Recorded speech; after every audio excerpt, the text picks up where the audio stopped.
Hey, what's going on? Welcome back to another episode of Strictly Travel. As usual, I'm your host, Calvin, and today we got some pretty cool topics. But first off, let me just say it is smoking hot, freaking hot in San Francisco. We hit about triple digits today, and I know some of you guys are in areas that are pretty warm, but man, being in the Bay, this is highly unusual, and the heat wave that we're facing right now is just savage and a little slightly unbearable. But thankfully, I have air conditioning at work. I don't have it at home, so I'm trying to manage. With that being said, let's dive into what we got to talk about today. So first off, the travel world has really come back post COVID, but in the middle of summer, prices were getting ridiculously high, and I think prices have more or less stabilized. We've kind of gotten a better sense of what oil prices are going to look like for the foreseeable future. They don't look like they're going to be jumping too dramatically after that initial spike with what's going on in Europe. So more or less, prices have kind of stabilized for the next bit of time. Hotel prices are a bit higher than what we think is usual, but then again, everything else has been hit by inflation.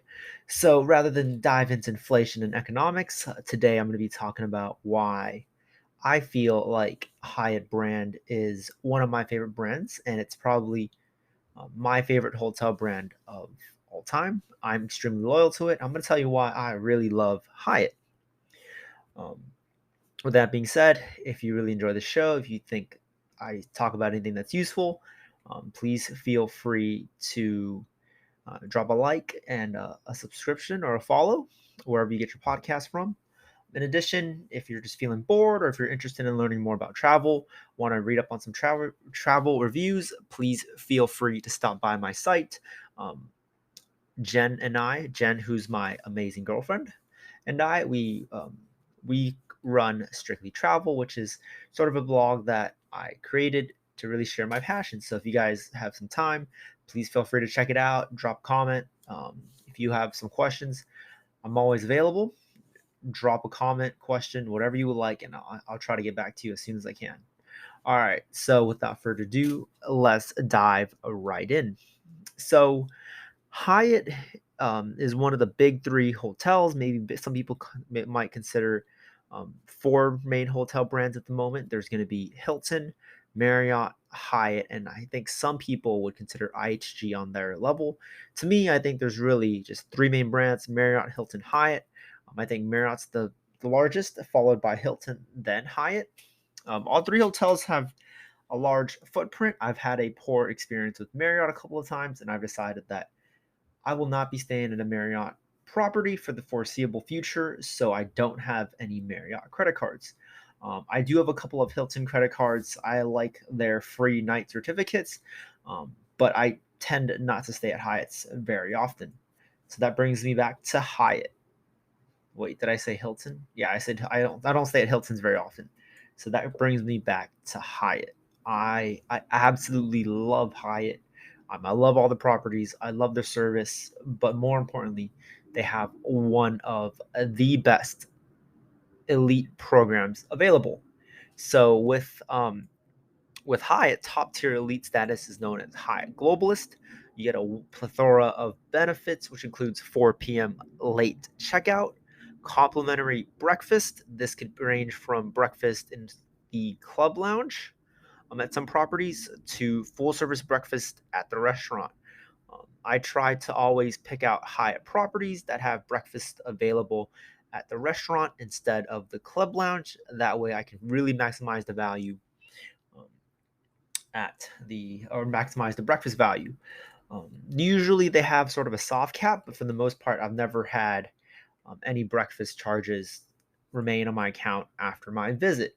I mean, then again, I'm not ordering steak and lobster for five people, right? I'm ordering, breakfast for me, whoever's staying with me. So it's about either me and Jen and I, or me, my parents, and my younger brother. So usually it's a solid crew, but it's still about 100, could add up to about $100, $120 a day for breakfast, and you get that all complimentary as a Hyatt Globalist. In addition to these perks, you also get waived resort fees. I think that's one of the unique benefits of being a Hyatt globalist and a top tier elite member is that you never pay resort fees.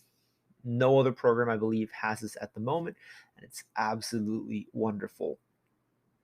So that's one of the reasons I really like Hyatt. But if you're not into obtaining elite status, Hyatt is still absolutely perfect because of their award chart. So I believe last year, Hyatt started to do peak and off-peak award charts.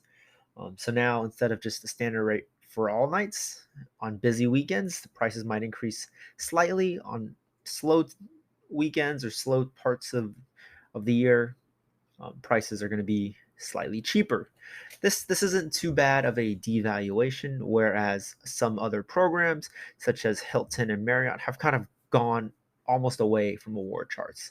If the standard awards aren't available, prices can be exorbitant. So Hyatt still maintains that grounded chart, and you can find hotels for 3,500 points a night. With the Hyatt category one at 3,500 points a night, to 7,500 points a night, and that's just an absolute steal.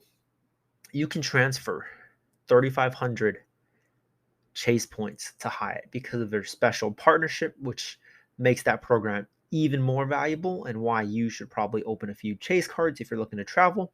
But by transferring 3,500 points from Chase to Hyatt, you're able to get free nights. And sometimes these nights can be cost anywhere from $100 to $150. It's an absolute steal in my opinion. So Hyatt does offer a lot of benefits, and their reward chart is one of the best. I've always had really pleasant stays. The service is amazing. I've never really had anything that made me felt that Hyatt wasn't very welcoming. And also, Hyatt's top tier properties have prices that are relatively sensible, right? So, top tier American Express properties, or not American Express, top tier Hilton properties are usually about 90 to 120,000 points. If you were to transfer from American Express, you would have to transfer a larger sum of points, whereas Chase um, to Hyatt rewards at the high end could be up to 45,000, but you can go to really nice properties for 25 to 30,000 points, and that's going to be 30,000 Chase points per night. If it's a 30,000 point Hyatt point per night property, and you're just going to get a wonderful experience for 30,000 points a night, and it's going to be on par with some of the best properties in the world. So um, I always love staying at these higher properties, and definitely has always been my go-to brand. So if you want to, I think that concludes sort of my spiel on the Hyatt brand. But if you wanted to add some comments, some questions, please feel free to stop by our site at strictlytravel.com or just leave a comment wherever you can. You can also follow us on Instagram at strictlytravel. I hope to see you guys around.